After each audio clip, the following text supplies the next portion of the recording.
Hello, and welcome to a very late episode of The Boss Factor. Dum, dum, dum. Today in the office, we have... I said that weirdly.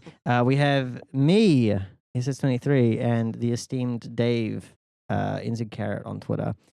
We actually started the show before, got all into it, it was going great, and then realized the audio wasn't working, and then had to spend like 10 minutes making the audio work. So I blame that on Weblord Pepe, because, yeah. He's not here. Yeah, he's not here. And we had to change the audio last week. It didn't work, but who knows? Weirdly enough, like I don't know why it's how it stopped working, but it's working now, so it's good with me. How are you, Dave? How many buses do you think we're gonna get this week? I think we're going to have 5.314 buses. 5.314. Yep. It sounds kind of similar to pi, right? 3.14. Yeah. I reckon we're gonna have. Okay, so here's the thing. Assuming we're going till 6, we've actually just lost quarter of the time. So quarter of 7. So I'm gonna say 6 3/4, because we might have had a bunch while we're getting the audio sorted. True, we may have. Yeah. They may be listed out. They could have gone, yes, they're not broadcasting. We're all going to go through the red lights. Yeah, they got their little Twitch stream going in the bus, and everyone can hear it, and they realize we weren't watching. Yeah, so hopefully, everyone can actually hear the sound this time, and it's going well for them. Yeah. Here we are. Weblord Pepe accepts responsibility as long as that I can't hit him. Which is silly, because I would never hit someone who didn't deserve it. So, as long as you don't deserve it. Okay. Where are we? We should maybe start with some news, right? We got some written down. Yeah, maybe that's what people are here for, or they're just here for the red light runners. Yeah, it could be both. We can watch the red light runners. Maybe we'll do some news, and then I thought it'd be interesting to talk about some of the OzSecCon stuff. OzSecCon, right? That's OzSecCon is the new name, yes. Not to be confused with OzLockCon, which is too close to LockCon. Sounds like they're associated, which I understand. So, yeah. Okay, so what's our first news item here? There's a few news items on the board. Start with the first one. Okay, so you want to do a linear order from 0 through to we can 4. we can go bottom up. We can go bottom up, might be a bit Well, what about order. middle out? Middle out? You've watched Silicon Valley? Yes. Okay. Yeah, I have actually. Yeah. It's a really good scene. We can do that. The GitLab GitHub issue. Now, some of you might be thinking, briefly, Microsoft purchased GitHub. GitHub, the place where you go and store your projects and stuff, hosted Git repositories. I presume most people here are familiar with it. Even if they haven't used it. Though I would also presume most people have used it in something, even just to download something. Yeah. I'd assume most people hopefully have. So Microsoft where have they purchased found their cool elite 0-day and hack tools if they don't go to GitHub? Oh yeah, which is it's just when through goes bottom up. Yeah, which is another thing, is that now that Microsoft owns it, there's like some censorship issues potentially, where Microsoft basically bends over for China whenever they ask for it, because, well, I understand why. They're a business, they have to make money. But, and now this means if China's like, yeah, don't host that, then what are they going to happen?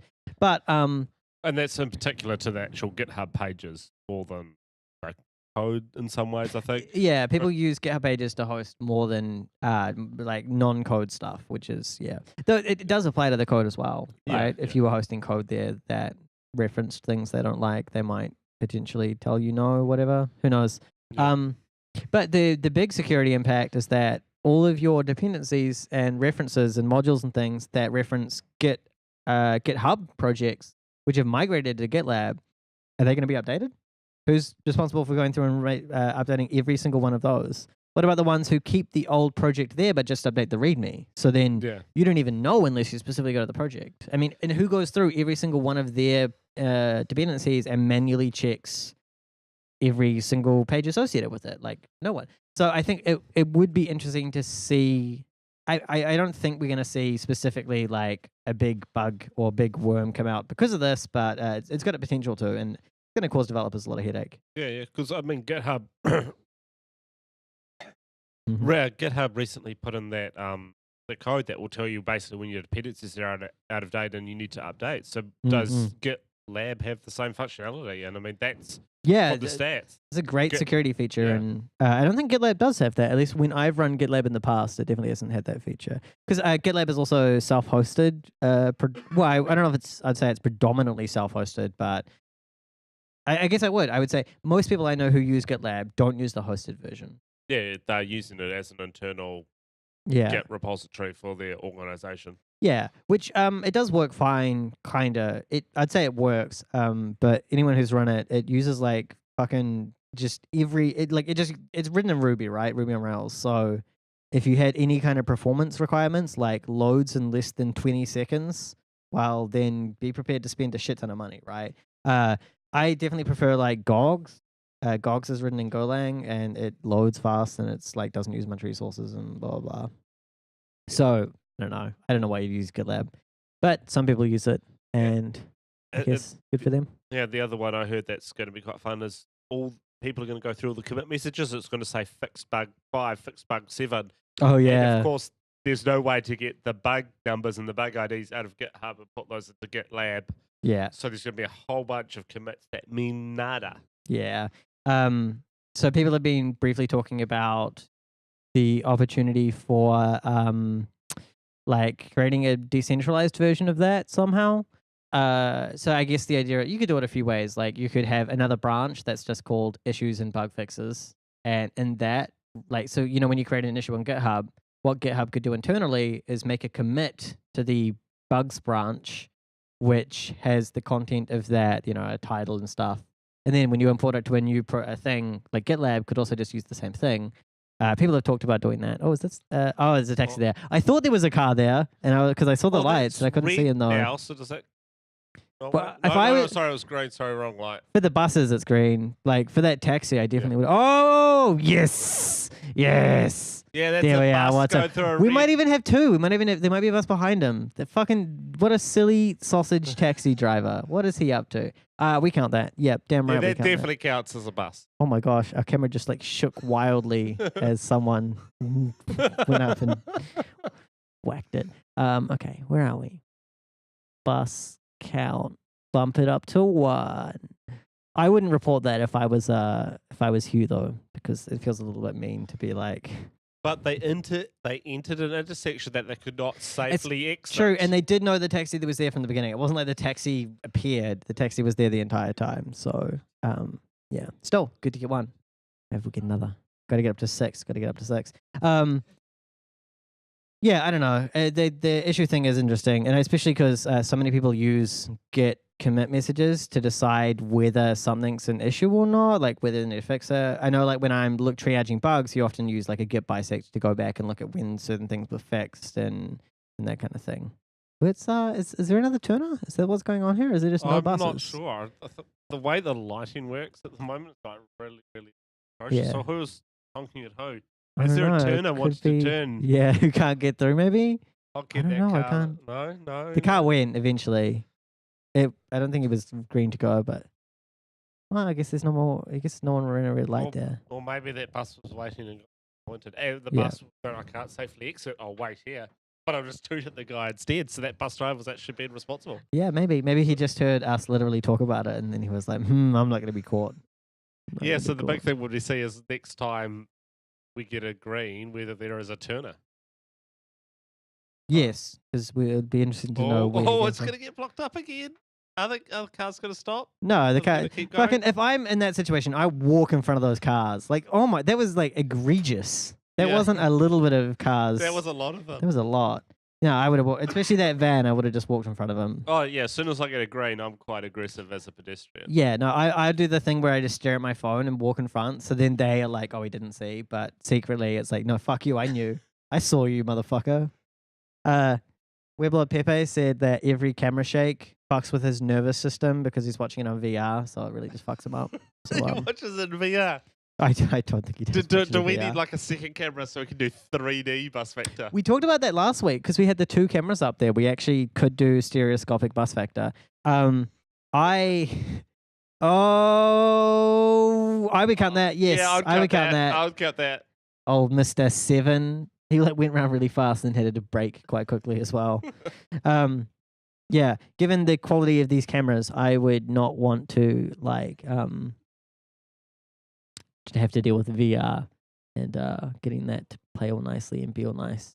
Hey, what's our next story there? Well, maybe if we go up, there's so Microsoft in their research group has gone and forked OpenVPN.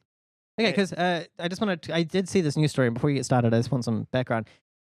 OpenVPN is completely open source, not associated with Microsoft at all, and there isn't OpenVPN support in Windows by default, right? It has to be installed. Is that right? Yeah. You have to install the OpenVPN client and all that sort of stuff. Yeah. Yeah. Okay. So I just wanted to double check that because the headlines made me think like, oh, maybe they're supporting it officially or something now. But I guess not. Okay. No. This is just their research team. We got a turner. We got a turner. And what they are doing that is interesting is they've started to implement the post-quantum cryptography module. So the stuff that because currently we believe that as soon as we get large scale, that's a red. Oh no, that's sorry, not. was it orange? That is though. Yeah, that. Oh, fucking. Oh, that was. Oh man, they're just fucking going for it hard today. Yeah. Sorry, I was looking at the wrong light. Yeah, no, it haven't. But I haven't actually really watched from this angle, so the lights are throwing me a little bit. Yeah, because the one closest to me in my eyesight is actually for the cars, not for the buses. Yeah, there's a lot of lights blaring at you, and you're kind of like, which one do I pay attention to? Yeah, and particularly our high-vis vests are now also blocking that part of the screen as well. Oh, really? Oh, yeah. Okay, I see. Yeah, the reflections are like super bad as it gets darker. Because when we do it during summer, it's light at this time, right? Like you can just look it's outside like and proper light for a few more hours. But now it's sort of the sun is. Oh, down. we got a fucking goose, a golden goose right here. Is it a gold? He's indicating could be a golden goose. I don't think it is. No. The railway station is definitely not a left turn for him. Depends what way he wants to go to the railway station. Could you even get? It'd be tough to get there. Oh no, you could just come. I guess it's only like one block around, isn't it? Yeah, you sort of go up and round and back down Willis Street from further up. Yeah, so you could do it. Yeah. So back to the OpenVPN stuff. Yep. Now that the buses have sort of done their thing for a bit. Oh, tooting. Oh, the buses are blocked. Oh, there's a turnout. What is he up to? Oh, that's 2 buses at least. What is that? Yeah, that's towed. I really want to see a bus take out a car. Like, why is that car going slow? What are they waiting for? Oh, because they entered it and then they got a red, so they thought, and there were people crossing, so they didn't that was go through. Easily 2 buses, though. Yeah, that was 2 buses. 2 buses. Oh, yes! I won. Right? I did 6 3/4. So I think 3/4, we and might I be said 5.314. Yeah. So this math is complicated to figure out. 3. Who is closer? 7. Viewers? Could someone who's actually got a math degree or? I think you're closer by like 0.03 or something. We can do the math, but yeah. So we just need one it's more. All blocked up, and this car's blocking all up It's been again. so blocked up lately, hasn't it? Yeah. Is there something going on down there? Because it does feel like there's a lot of congestion. I think but from next week they're meant to be doing some roadworks up on the corner of Victoria and Dixon. Okay, but for now it should be fairly it's normal. only Monday, from what I can remember. Because it's a Friday, it's cold, everyone's going home. It's like kind of peak time at the moment as well. Yeah, fucking cold lately, hasn't it? It's Well, even Melbourne was quite cold and chilly, but it didn't have the rain and the wind, so. Yeah, I can normally don't mind it, but I went shopping the other day at like the middle of the day, so even like maybe like 2 or something. So the middle of our day or the middle of your day? Middle of the day, 2 o'clock or something, and I was like, it won't be too bad. I walked, and it was fucking cold because it was raining slightly, so it just got all my like bare skin that was exposed, like my hands, because of carrying groceries, just cold, and then hammered it with wind, and I was like, oh my gosh, it's fucking cold. So the hands were quite bad. I was like, because it doesn't, like, realistically, it doesn't get that cold in Wellington, right? Like, the rain and the wind are what do it, because it gets to, like, negative fucking lots in other countries. Here, it's like, it just doesn't go into negatives. I mean, it does at night occasionally, but you know what I mean? It doesn't help that our houses don't have double glazing, they don't have insulation. Yeah. Our look at this shit. office's AC doesn't really heat. Yeah, there's AC. I leave it on at night, and it does, it's just It's not super warm. It doesn't really take the. It does chill in the summer. And Yeah, you did find that out when you turned it down as far as it could go. Yeah, that was It so can ridiculous. get quite chilly. Yeah. But yeah, Heating in was so winter it good. doesn't really heat compared to Assurance's heat pump they've got in their office, which is That warms, primo. Yeah. It's toasty in their Assurance office with their heat pump. Yeah, we should get some more heaters. How cold does it get in Auckland? What's Auckland cold? Because Auckland's, I think statistically one of the warmest places in the country on average. Well, that place like Well, for pretty a close to city. Auckland. Yeah. Well, with a proper population, yeah. There's like because I remember seeing on the news a long while back, the warmest like place was some cove just out of Auckland or something on average. Because people think it's like Kaitaia or something. Like No, I think it gets too narrow to wind. It's too much like the sea. Auckland's got a bit of width to it. So, yeah. Yeah, well, I mean that's the other problem we have here, right? Is the like just the sea breeze constantly kind of gives an edge to which everything. blows up directly from Antarctica. Yeah. There is nothing funneled with the fucking like mountain range below us, and just like bam, right on Wellington. Yeah, if you fly south out of the airport, the next land you hit is Antarctica. What about? Oh, are you talking about because the way the islands are angled? Because the South Island's slightly. It's like to the left south west. Yeah. Or southwest, well, something like that. Yeah. It's not actually. It's slightly to the left. Yeah, so depending on where you take off. Yeah. 13 each day. Oh yeah, I wouldn't. That's not too bad. That's not the worst. Yeah, 13. That was kind of what we had in Melbourne. I think was sort of like 13 to 15. The really crisp cold, which is a lot easier to deal with. Yeah, like if it's not winter, you put on like a single layer pretty much. And you're warm. Yeah. Here you put on like a half a dozen layers and you've got it's freezing. Yeah, I really need to pick up my fucking sweater. My jacket from my old flatmate. He's like, I left it at his 2 jackets at his house. And so all I've got is like my standard KiwiCon hoodie. And it lacks sometimes in Wellington weather. If it's rainy and windy and you've just got that on, it's like, oh, it's a bit cold. Oh, so in addition to KiwiCon socks, do you need KiwiCon parkas and jackets to go with the hoodies? Yeah, it might be good. Although, like, I don't know. It doesn't get that cold in Wellington. I maintain that like there is a few weeks, maybe like 1 month of the year where it's like, oh, I should probably put on something more than a hoodie. Yeah, and given that this just the start of June now, I think we're in fraction most like 2 or 3 months of real bad stuff. It seems to be a lot earlier this year. Nah. Because normally that's a ways off. Yeah, normally it's not until the sort of equinox when it gets really bad. So we must be about a month early. Climate change, man. Climate change. Yeah. What's wind power like in Wellington? We have like a few turbines. Yeah, out at Mackerel got a few. I think in summer, the wind farm at Mackerel on a windy day, CAD Power can cover Wellington's energy needs. Oh wow! Okay, that's impressive. Yeah. Yeah, in summer. So in summer, and you got to remember in summer, there's like we don't really do the AC thing. So there's not actually much power usage. Our power usage is in winter when everyone turns on their electric heaters. And the heat just blows out their house immediately because... No insulation, no double glazing. I'm like renting at the moment and I keep thinking like, fuck, I wish we had double glazing. Because like we have very big windows and like we need to close the curtains. Because if you don't have the curtains closed, you stand there and you're like, wow, I'm cold. Like, you can like feel the heat being sucked out the window. It's almost That's how bad it is. It's also like the old kind of like the old like the wooden style windows with the like rod that you kind of like flick up and then push the window out and hook the rod in place. Oh yeah, one of those ones. Yeah. Which means for people who have them, they don't close. Like these are just wood on wood. So when you like pull it closed, it's like probably no rain will get in, probably, but. Like air is going to go through fine. Air is going to go through fine. And chances are the wood is warped over the years as well as moisture's got into it. So it's not actually flush. Well, it's not flush at all. Sometimes you can't actually shut it because it's like jammed in one corner. It needs to be like planed and sanded. And we do. You like, oh, this is the window I have to fucking push really hard. But yeah. So it's like cold. I don't know. Don't like it. Oh my god! Someone just said something really mean in the chat. What's wrong with someone like that? What did they say? They said I'm not. I don't even want to say it on the. I mean, you can just like look at the chat and find it out. Sure. So I did have to turn around and look at it. This is a PG chat, by the way. Winnie. I don't even want to say your name. Winnie, bad name. My gosh. Can you ban people? I think we can. Or kick them? Because I think that's everyone would agree that's Click worthwhile. that. Add friend, whisper, ban. Boom. Banned. Yeah, it'd be nice if it actually read their message from it. I guess they weren't in here anymore anyway.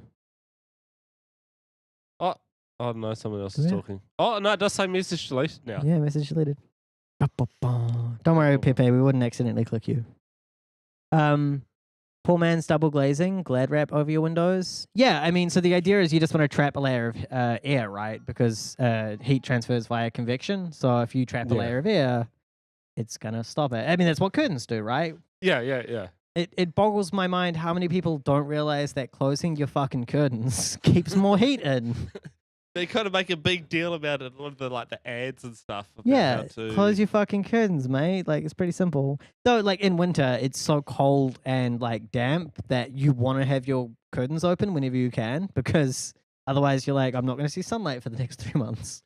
Yeah, and there's sometimes, because I'm strategic. The ones that face south, when there's a southerly storm rolling through, I just don't open for possibly days or weeks on end. Yeah. And I normally open the ones that will actually see sun during the day.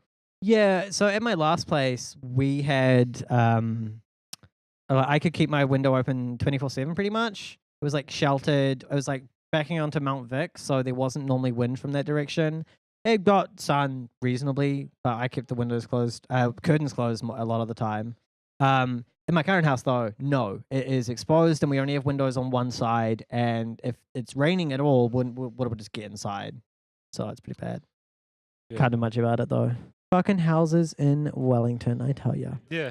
Hey, we got any more news we want to talk about? I think you wanted to talk about OzSecCon, and so we're talking about weather. I did mention Melbourne. Maybe I should mention OzSecCon. Oh yeah, we can talk about OzSecCon. Yeah, let's bring up OzSecCon. Yeah, How's that? What do people want to know about OzSecCon? So people I guess so. One thing I was thinking was, it feels like since I've been in the industry, which hasn't been long, there's more of a focus on lockpicking and I guess physical now than there was 5 years ago. Yeah, I tend to agree. There's more people are talking about physical. I think in the red teams, because I think some organisations have actually matured to a level now that instead of just looking at singular apps that you do in a pen test, there's now actually a bigger scope to actually look at the whole organisation holistically and all the things. Yeah, it feels like that's a New Zealand specific thing, and I guess possibly Australia as well. Yeah. Because if you look at Europe, it feels like they've had a big lockpicking scene for ages, right? Yeah. But it feels like us and the Australian and New Zealand haven't really had as much. So yeah. And I think also the red teams have been quite big in the US for quite some time, to the point of places like where was the keynote speaker from at OzSecCon? Sophie. Yeah, I think that's right. The chick who breaks into buildings. Yeah, I think she was Walmart, I want to say. Oh, really? She works for Walmart? Yes, as an internal red team. Oh, fucking nice. That would actually be not a bad... Well, I haven't worked there, but my impression would be I wouldn't mind doing that because you get to travel a lot. You get to break into fucking Walmarts, which I'm guessing not a very hardened target. Whoa. And I suspect there'll also be their HQ side as well of it they'll be worried about, which has the IT and stuff as well. Yeah, I guess that's not more just important. The stores. Yeah, because it feels like the stores would be pretty easy to get into, but HQ might be harder. It depends. The stores will be hardened against other things that they would have had a lot more focus for quite some time on the shoplifting. So, I mean... Yeah, true, yeah. Part of the security puzzle has actually been covered. They'll have a good camera set up. They'll have people there who actually know how to read body language and... Yeah, I guess you've convinced like me, that, actually. You've convinced me it's not as easy of a target as I thought it would be. Because your intuition's just like, Walmart, shitty, anyone could break in there. But yeah, you're right. They, historically, they deal with a lot of, they're in low income places as well, which means they're dealing with a lot of shoplifting, as opposed to some corporate place in the middle of fucking Melbourne where, they haven't had to deal with that before. So yeah. And then you use head prox cards and capacitive touch to exit buttons. Yes. So, of course, this is referencing, first of all, like most access cards can be pretty easily cloned. I was thinking about which access cards can't be cloned. There's the Desfire EV2. Yeah, so long as you've actually using site-specific keys and actually make sure your system has no backwards compatibility, is actually using the crypto functions of the card, not just the serial number. I thought, though, that there's no one's leaked the global key for Desfire, right? People have for iClass. Yeah, iClass. But not Desfire. So even if you're using Desfire not EV2, I thought there's still no like practical attacks. Like I know the Proxmark doesn't implement one. Yeah. I think if you sit down and go at them, there are attacks against the earlier versions of Desfire. But from what I said, Desfire EV2, turn off all backwards compatibility. Yeah, you're good to go. And make sure you actually turn all security features on, and tell your installer to actually wire up all the tamper wires and sensors. Yeah, because a lot of the time, all that extra wires can't be bothered doing that. Yep. And, I was curious about whether ours had like the tamper stuff on it or anything like that. You know if ours does? Maybe we shouldn't really discuss that. But yeah. No, because it's pretty easy to just pull the front panel off a reader, and especially if they're using something like HID, where you just like directly wire into the like WiGAN protocol. Well, I mean, even something else. Well, HID's the big company, and they do. HID does implement when you move up to the high frequency stuff. They do implement MyFair and stuff like that. It's the HID procs. Yeah, they do MyFair. They have the iClass as well. Yeah. But like the iClass isn't secure, right? The iClass SE might be, but the iClass itself isn't. I'm pretty sure iClass was the one that Amara put up on screen at KiwiCon 10. Yeah, no, he did. So I mean, like, really, your options for like safe and secure access card is one thing. Desfire, that's it? Yeah, the Desfire stuff, yeah. I think that's about it. So, like, chance of having secure fucking, like, access card is pretty damn hard. And then, yeah, like you say, capacitive touch. Yeah. Which you can trigger remotely, as people who have been in the Australian and New Zealand Information Security Conference thing for the last 2 years have seen. Fucking sweet, though, isn't it? Oh, yes. It's one of those things you're like, someone says that you could do it, you'd be like, oh, yeah. And then someone goes out and builds it, and you're like, fuck yes, this is great. Yeah, and for those who don't know, there's sort of the capacitive touch to exit buttons. You sort of touch them, and the exit door will open. And, Ryan and Jeremy have put together a device that runs at about 5,000 volts or something that is basically a Nerf cannon, goes through a range of frequencies and tricks the sensor into thinking there's actually a hand touching it. From up to about half a meter away. Yeah, it's and that includes through walls or something. Well, through wooden doors and things like that. Yeah. We saw a while back. Who was it? Sammy Camcard did the wireless magstripe reader. You remember that? Reader, yeah. So, I remember that. Yeah. I don't know if it's like the thing you hold up to a reader. What do you call that? A writer? It's not a writer or a reader. It's a replayer, something like that. Yeah, whatever you call it. I thought that was really cool. It's one of those things where you're like, yeah, you could do that. And then he just built it, and it was like, huh, cool. And I guess this kind of falls in a similar vein where you're like, I guess you can do that. Oh, someone built it. Awesome. Yeah, and it's a cool little tool that works well when you need to get into a building. And yeah, I mean, they could definitely commoditize it, right? If they wanted to, which I don't think they have the desire to really. No. But it would be cool to see a Kickstarter or a crowd supply. Well, I guess anyone could do it if they talk to them, right? Just chuck them, 10% royalties or something. I'm not going to start trying to do negotiations for them. Yeah, okay, yeah. Well, I don't know. But if you like it, hit them up and say, put it on crowd supply or Kickstarter. Yeah. They have a working product, so... Yeah, it does work. Although, like, I don't know what the safety and legal ramifications are of selling those beasts.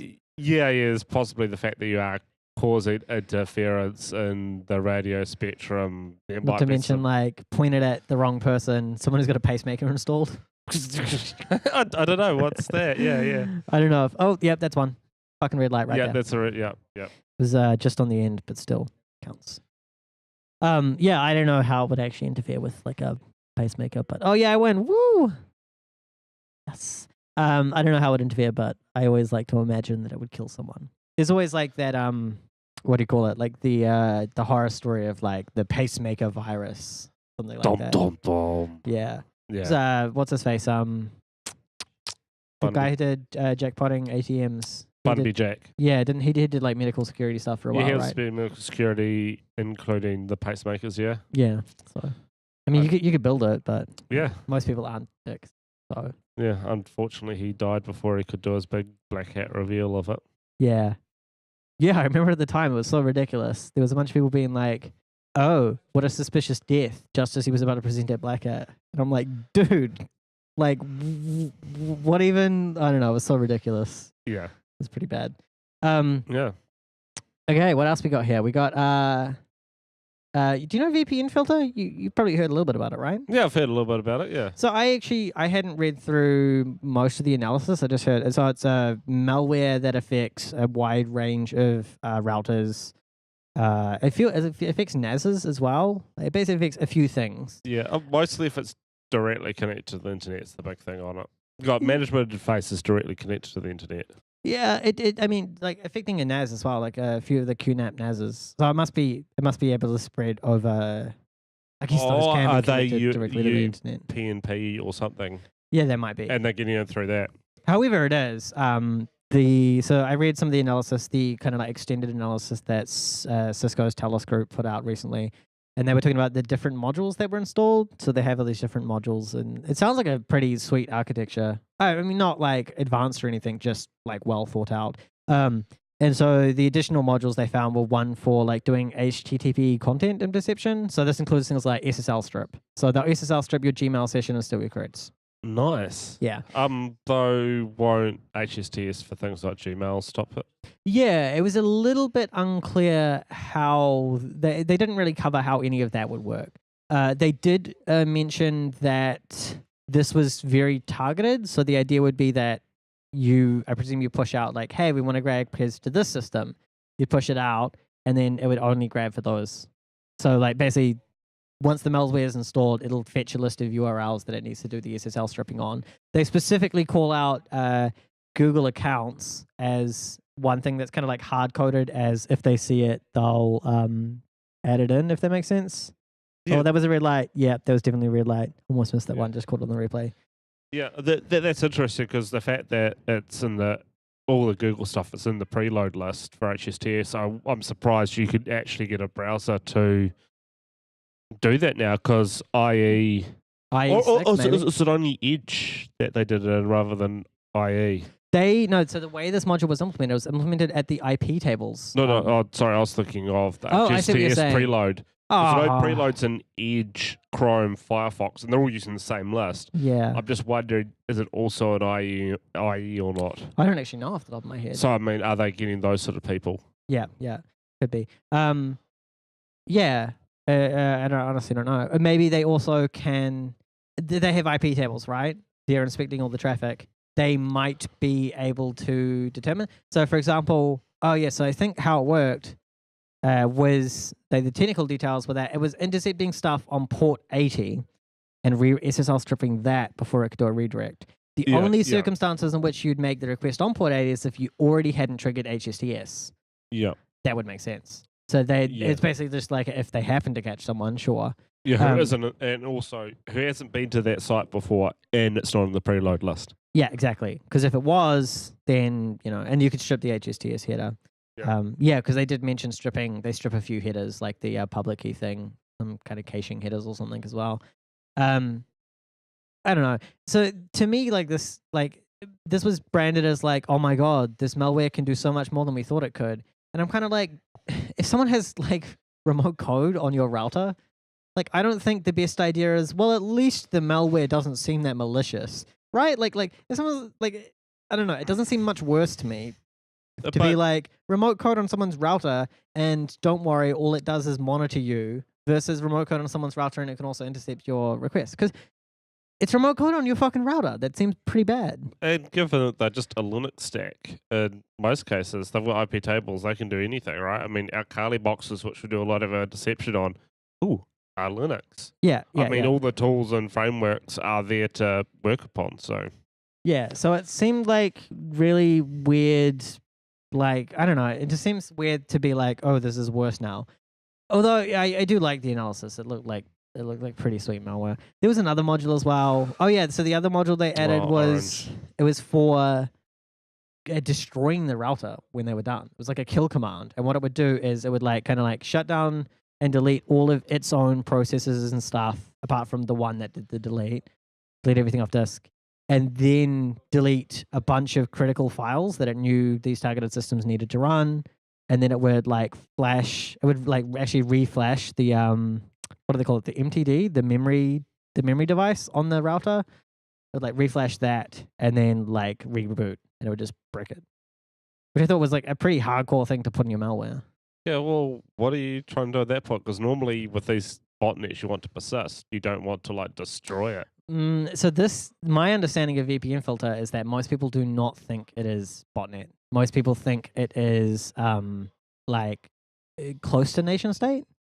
Well, yeah, the fact you've got a kill switch in it like that, it does. Yeah, that's like that's an anti-forensics kill switch. That's what that is. Yeah, which for criminal, yeah, doesn't seem to be there. It could be like quite high class criminal. Like there is like you could see a criminal doing it, but it wouldn't be like a botnet crew. It would be like a corporate espionage crew, right? Yeah, or they're going after particular people. I mean, and you do actually who actually got to sit down and investigate this instance. Yeah, I didn't actually see what the infection vector was for VPN filter. I think it was just scanning the remote internet for vulnerable hosts. Yeah, I think a lot of it is exposed management ports. Yeah. Which now the fact that with a lot of the Huawei modems that Spark and stuff give out in New Zealand, they do have exposed management stuff because they the help desk can log in and manage them remotely to fix it for you to try and make support better. Well, I mean, Weblord Pepe just said that his ISP asked for that to be turned on and then didn't turn it off afterwards.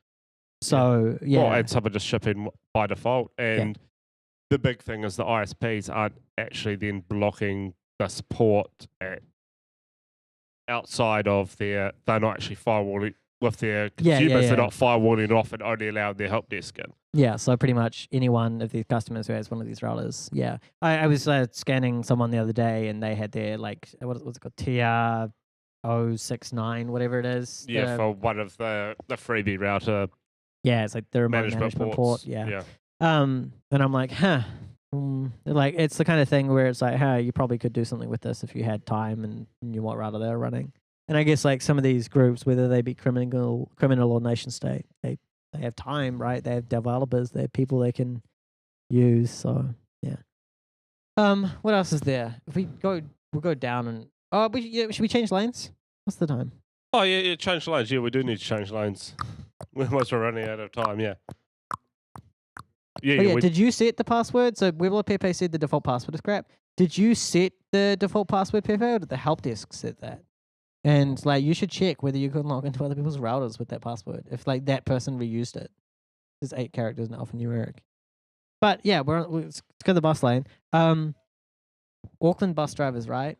Yeah, Auckland bus drivers. Ritchie's. So Ritchie's is one of the companies. Is NZ Bus, Ritchie's, few others. I'm not sure of the Auckland bus companies. Yeah, neither am I. Ritchie's is like all over New Zealand though. Yeah, they're all over New Zealand. Yeah. Presence all over New Zealand. Yeah. Ritchie's has something, I can't remember the exact number, double the number of crashes compared to everyone else. Yeah, which is odd. Maybe we should do the bus factor in Auckland one time and we might see some more crashes rather than just red lights. I think I remember what it was. It was like Ritchie's does 10% of the routes, but makes up 50% of the crashes. And the reasoning, of course, is that Ritchie's is just like, work longer hours, please. Because they pay the minimum wage and they're like, work longer hours or you can't afford to live. Yeah, right? I thought the NZTA for commercial drivers put a maximum hourage. There is a maximum hourage. It's pretty hefty though. It's something like 9 hours a day. You can work 5.5 hours before you're allowed a break, like maximum. And you can only enforce that they work 5 hours a week, but they're allowed to offer up to 5 days a week, but they can offer to work a 6th. So if you're working something like 9-10 hour days with one break 6 days a week, you're going to crash, right? That's too much. Yeah, that's causing fatigue. Yeah. Yeah, because I thought for like commercial truck drivers it was like 40. It was at 40 hours a week and Yeah. a lot more strict. And I thought they were falling under the same sort of commercial. That wasn't the guidelines. impression I got reading this article. So like I haven't read the law, but I just read this article. But I didn't actually see. So Webull PFA said that the password came with a sticker on the box. Yeah. Okay. So yeah, the ISP knows the default password. So I mean, that's like not a big thing. That's normally based on the serial number of your router, and that's like a thing that the ISP knows it. They send it Yeah, to you. there's a serial number plus some maths gives you password. And that's better than hard coded. Like that's better than like shared password. Yes, it's better than a common password. Yes, because someone would still need to brute force that if they didn't know your serial number. Yeah, I don't know.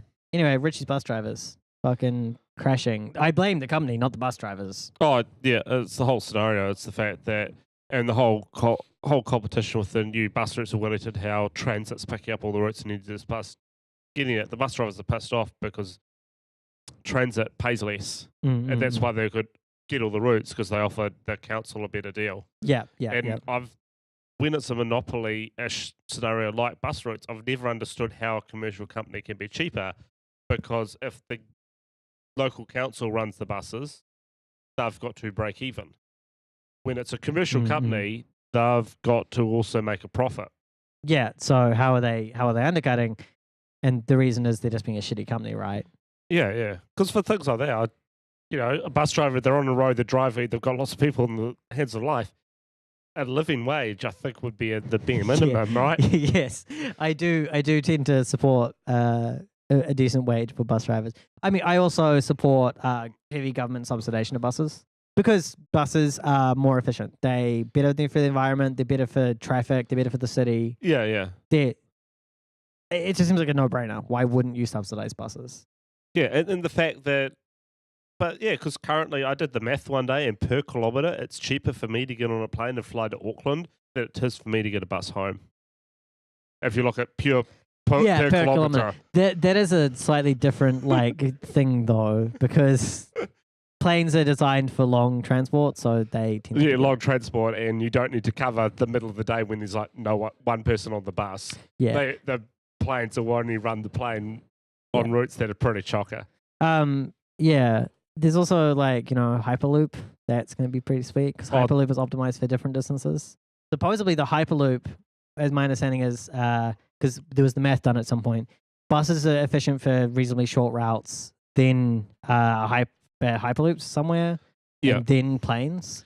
Yeah, and I think with Hyperloop, particularly because it was going to go from city centre to city centre opposed to airport, it was going to be good up to like a couple of thousand kilometres. Yeah.